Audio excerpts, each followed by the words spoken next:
यो चाहिँ चापागाउँ दोबाटो हो।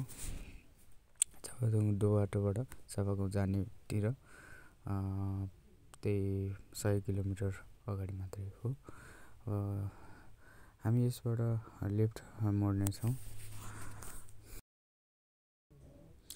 अब हामी यहाँबाट लेफ्ट मोड्नेछौँ अनि लेफ्ट मोडिसकेपछि देख्नुभएको छ अगाडिपट्टिको भवन, जुन त्यो चाहिँ कालो गेट भएको भवन चाहिँ क्रिस्चियन प्रार्थना भवन हो।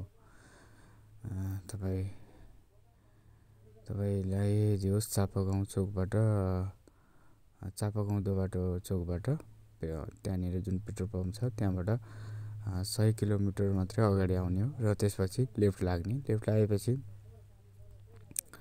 अनि तपाईँले यो भवन देख्न सक्नुहुन्छ। साथीहरू धन्यवाद मेरो च्यानल हेरिदिनुको लागि र भिडियो हेरिदिनुको लागि लाइक एन्ड सब्सक्राइब गरिदिनु होला।